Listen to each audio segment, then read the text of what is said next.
नमस्कार, मी अमोल किन्होळकर या खास रिपोर्टमध्ये आपल्या सगळ्यांचं स्वागत करतोय।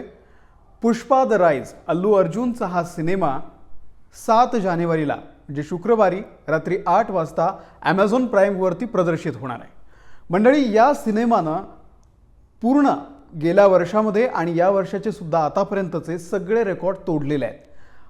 अचानक अगदी 24 तास 48 तास आधी या सिनेमाची रिलीज डेट OTT वरची रिलीज डेट ही जाहीर होते आणि 24 ते 48 तासामध्ये हा सिनेमा आता OTT वरती येणार आहे। याच्या मागची नेमकी कारण काय ते तर आपण बघणार आहोत, परंतु सध्या या सिनेमानं जी कमाई केलेली आहे ती तुफान आहे।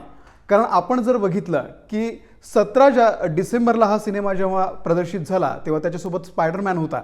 पुढच्याच आठवड्यामध्ये म्हणजे ख्रिसमसमध्ये 24 तारखेला 83 हा सिनेमा आला, जो मल्टी स्टारर होता आणि त्याच्यामध्ये रणवीर सिंग असेल आणि क्रिकेट हा आपल्या भारतीयांचा एक वीक पॉइंट आहे।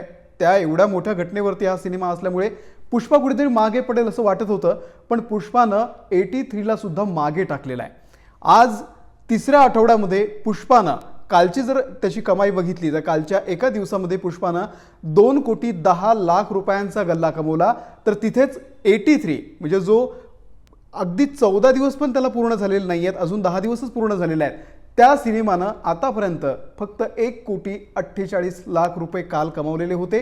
आतापर्यंत 83 मला वाटतं 95 कोटी रुपये कमावलेले आहेत आणि हिंदीमध्ये फक्त अल्लू अर्जुनच्या हिंदीमध्ये या पुष्पाने 75 कोटींपर्यंत आता मजल हळूहळू तो मारतोय। कारण जवळपास सगळेच थिएटर पुढच्या 2 दिवसांचे सुद्धा बुक आहेत आणि त्यामुळे हा सिनेमा 75 कोटी हिंदीमध्ये 75 कोटी यासाठी महत्त्वाचं आहे कारण या सिनेमाचं हिंदीमध्ये अजिबात प्रमोशन झालेलं नाही आहे। फक्त एकच पत्रकार परिषद मुंबईमध्ये झालेली होती, ज्याला अल्लू अर्जुन आणि रश्मिका मंदाना हे दोघंही उपस्थित होते। त्यामुळे याचं प्रमोशन असताना 75 कोटी कुठला साऊथचा सिनेमा मुंबई आणि महाराष्ट्र गुजरात या 2 राज्यांमध्ये कमवतो ही खूप मोठी गोष्ट आहे। पण अचानक अगदी 48 तासांपूर्वी सिनेमाची रिलीज डेट OTT वरती देणं, जिथे की हा सिनेमा एक भरपूर कमाई करतोय, यामागची नेमकी कारणं काय तर त्यामागचं कारण आहे कोरोना। कारण कोरोनाचं संक्रमण मोठ्या प्रमाणावरती वाढतंय।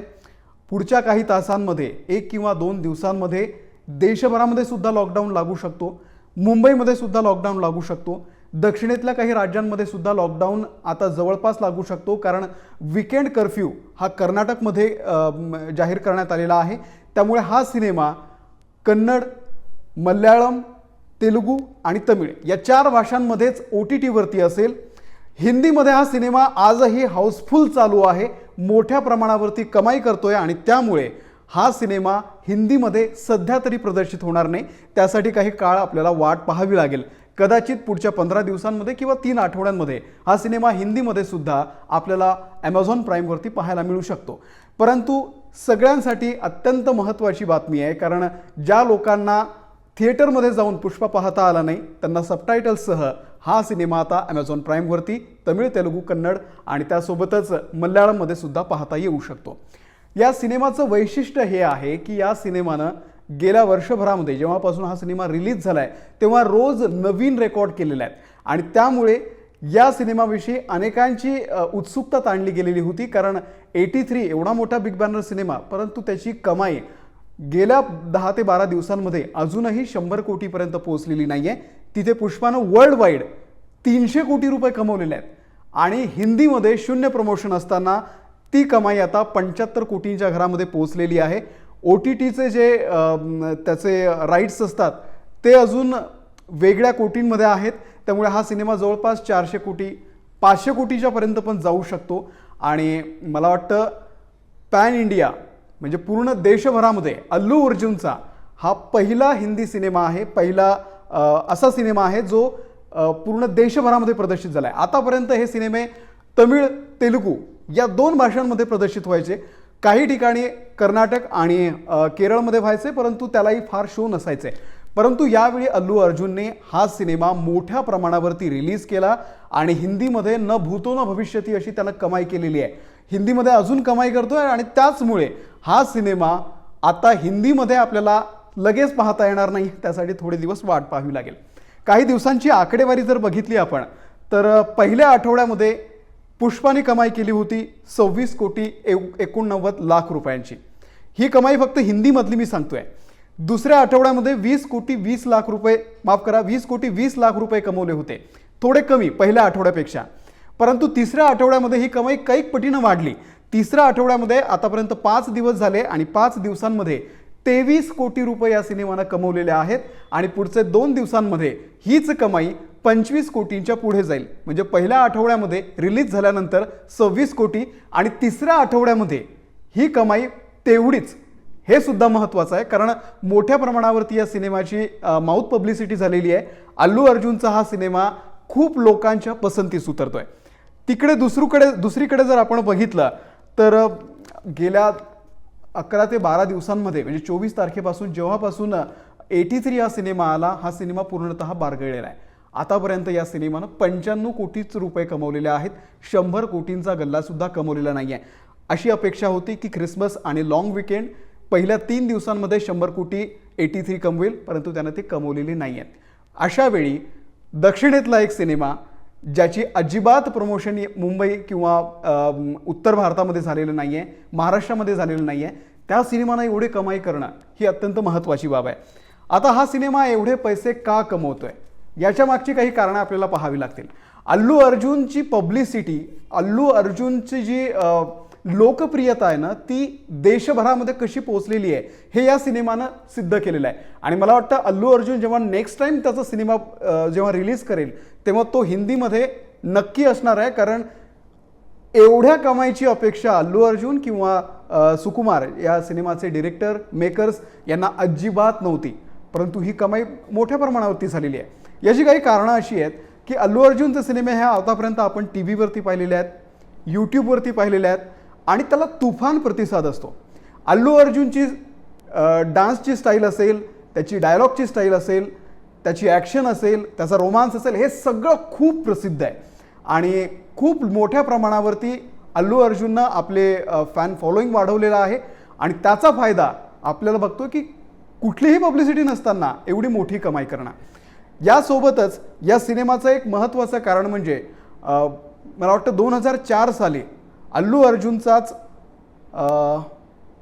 मला वाटतं त्या सिनेमाचं नाव आर्या, अल्लू अर्जुनचा आर्या हा सिनेमा 2004 साली आला होता आणि त्या सिनेमातलं गाणं होतं आ अंटे अमलापुरम।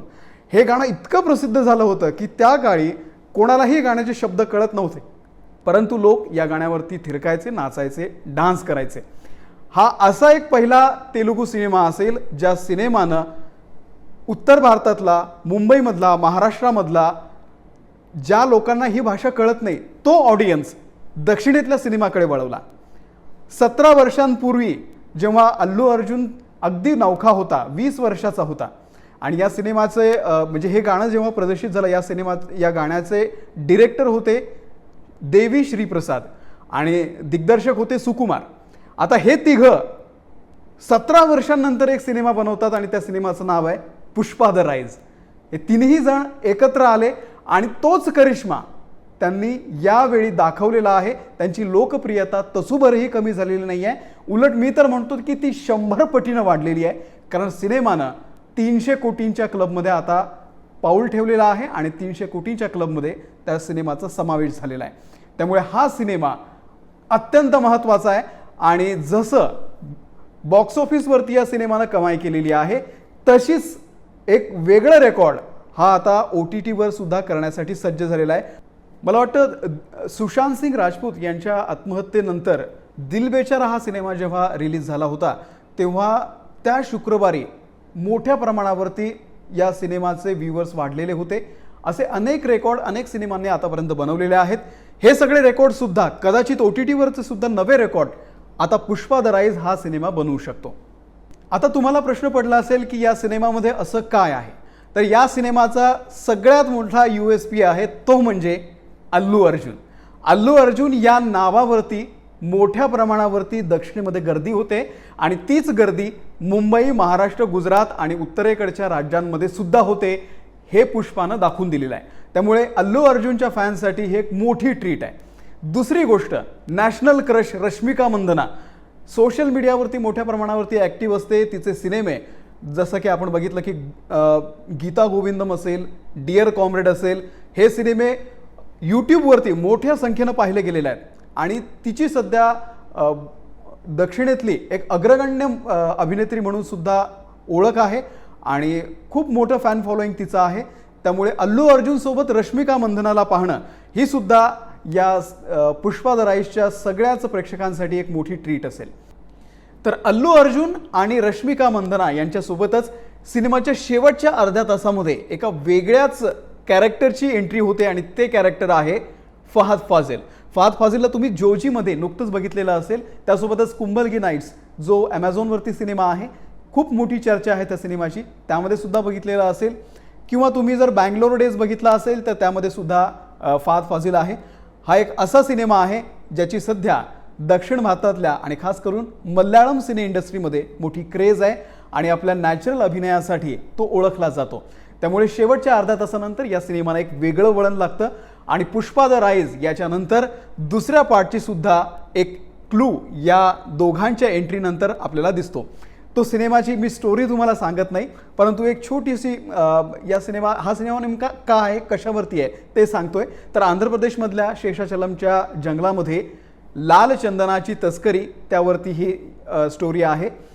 अल्लू अर्जुन हा लीडमध्ये आहे. अल्लू अर्जुन हा एक साधा लाकूड तोड्या मजूर असतो, परंतु तिथून त्याचा सुरू झालेला प्रवास हा एक मोठा चंदन तस्कर, चंदनांचा स्मगलर इथपर्यंत कसा पोहोचतो आणि पुढे आता त्याच्या आयुष्यामध्ये काय घडणार आहे हे आपल्याला दुसऱ्या पार्टमध्ये बघायला मिळेल. परंतु पहिल्या पार्टमध्ये आपल्याला फुल ॲक्शन, रोमांस आणि एक सुंदर लव्ह स्टोरीसुद्धा या सिनेमाच्या माध्यमातून बघायला मिळणार आहे.